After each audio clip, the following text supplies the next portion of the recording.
thanks to Commissioner Burnett, his staff, for a great couple days. We're certainly excited, as everyone is, I'm sure, to get started.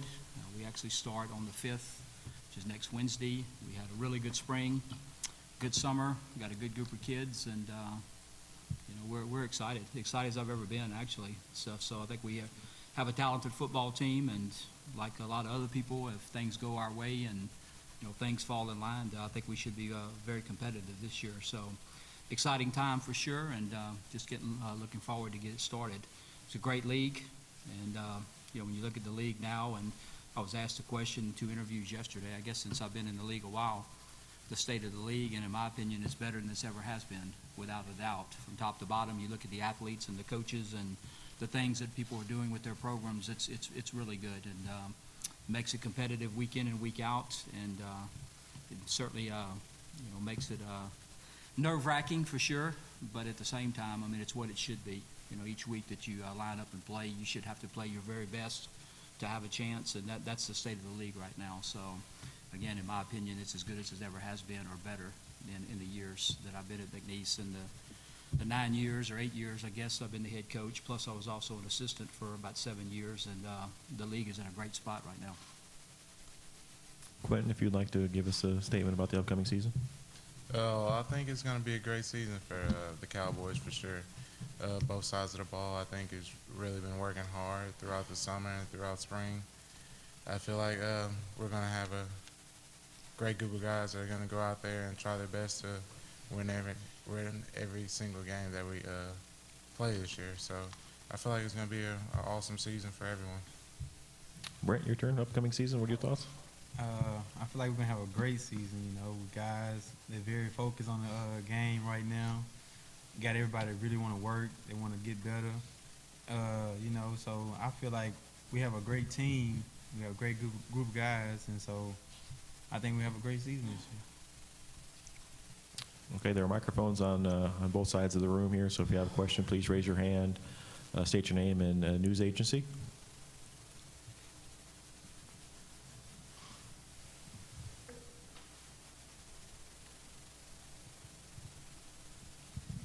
Matt, Rick Sherrill, Longette Magazine. Your big transfer, as we've talked before, is Isaiah Golden coming in. Assess his progress through spring and the possible impact he'll make on that D-line that you're obviously rebuilding, 3 out of 4 starter-wise. I think his progress has been really good. If you go back to the spring, I think he was very productive for us this spring. I think he was a little bit out of shape, and which, I guess that was due to the inactivity, which we've worked on that this summer. I think if you look at him, he's trimmed down and he's in a lot better shape. So hopefully, he can help us the way that we think he can. But his attitude was great, and he's really fit right in. So we're excited about him.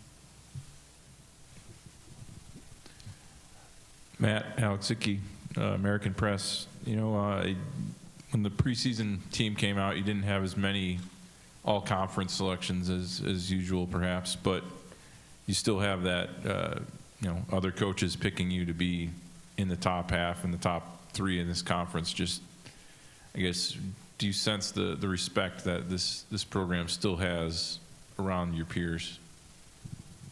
I guess first part of the question, and majority of the preseason all-conference team, if you look at it, was decided last year. Those are just names that they carry over, so you're automatically on there.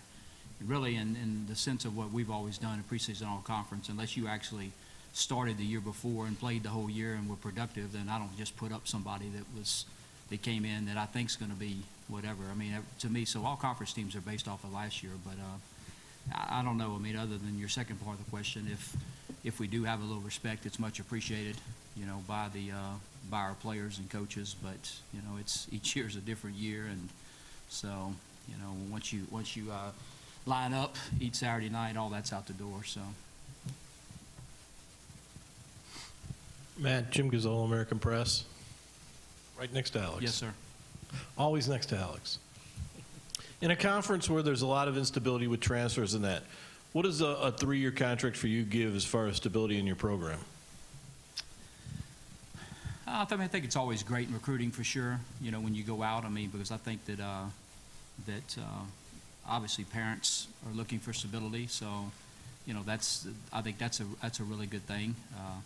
Actually just got off of a 3-year contract, and so kind of renewed back or whatever for 3 more. But I certainly appreciate Dr. Williams and Bruce Hemphill for that. But, it's still, contracts are great, but it's still about production and what you do, what we do this year. And so, all that'll play out. But I'm certainly appreciative of it, and I do think it makes a difference when you're actually recruiting and stuff, because I think that, like all of us are, kids and parents are looking for stability too.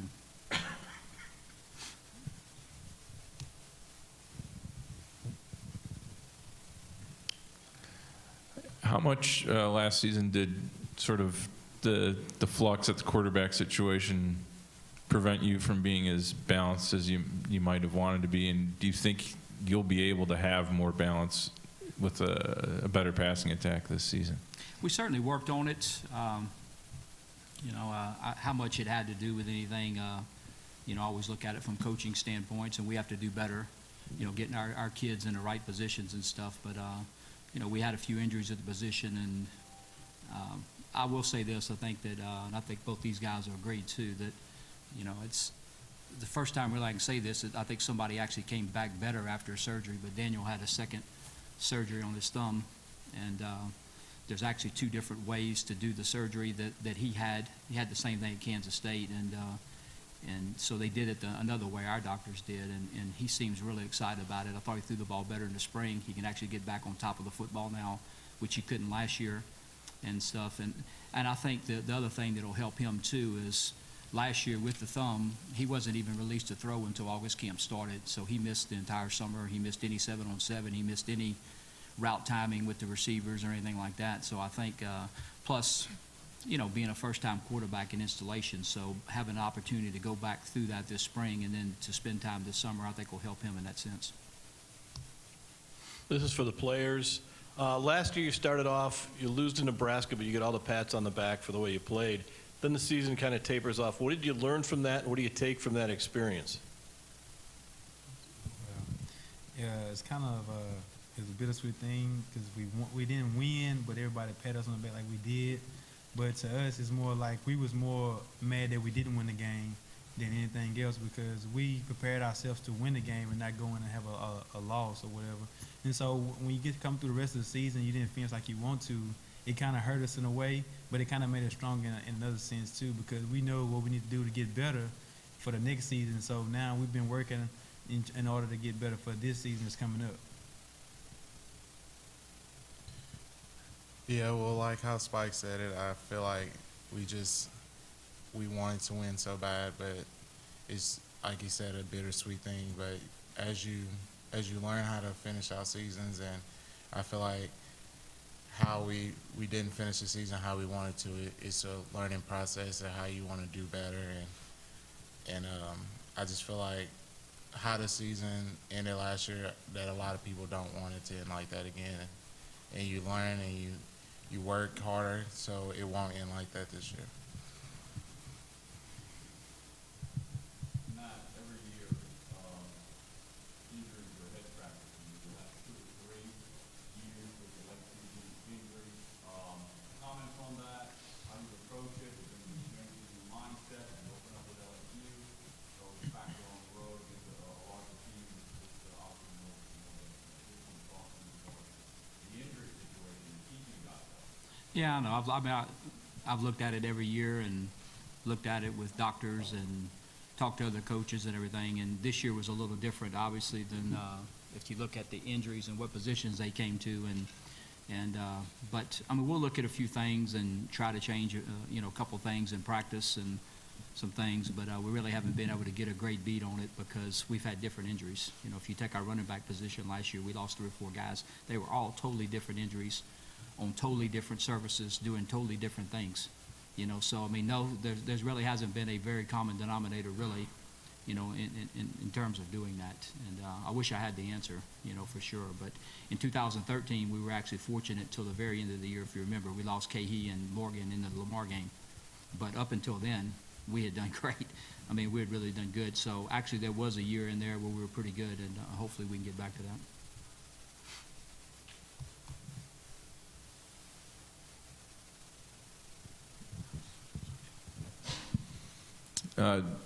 Brent and Quentin, you guys are Texan by birth, but how much excitement is already settling in for the opener at LSU, and again a chance to prove yourselves as you had last fall.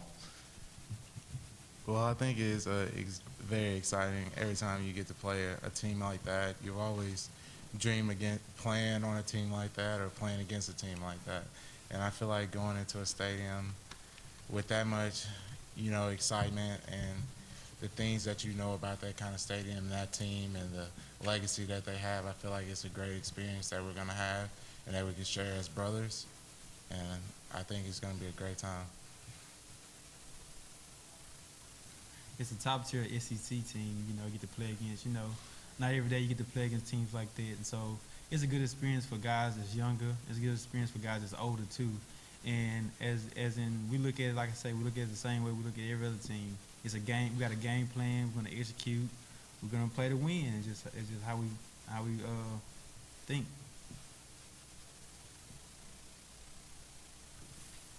Matt, last year you mentioned that through injuries that you played more, didn't do the red shirts like you have in the past with some of the freshmen. Has that changed your recruiting process, or has it changed the type of athlete you're looking for?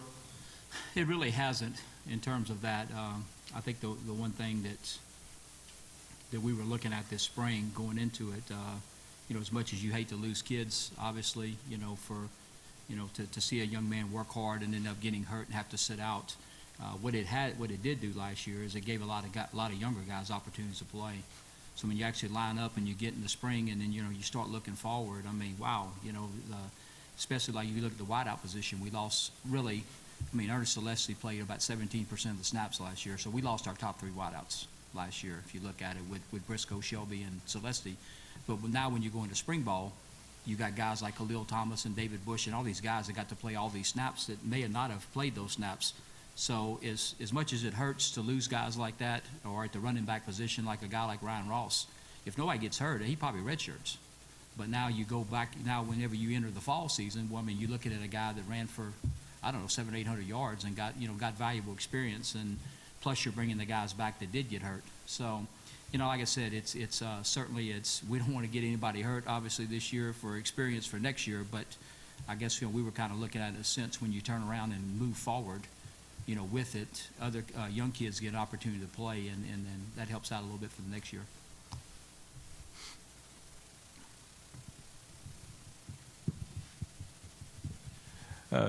Matt, I didn't get a chance to see your reaction when Byron Boston was talking about the number of overturned plays last year, because you probably felt like all 30 were against you last. But, you've been a big proponent of replay in this league, and I guess the data we heard today sort of support your thoughts on being a proponent of replay in this level. Yeah, I think it's fantastic, and I appreciate the commissioner and all the efforts of everybody, and I love the replay deal. Yeah, we were just joking about it last year at the end of the year. I think you and I were, that we lost every one, and there was a couple that were the Southeastern game, the Lamar game. I mean, they were playing, but that is what it is, and they obviously.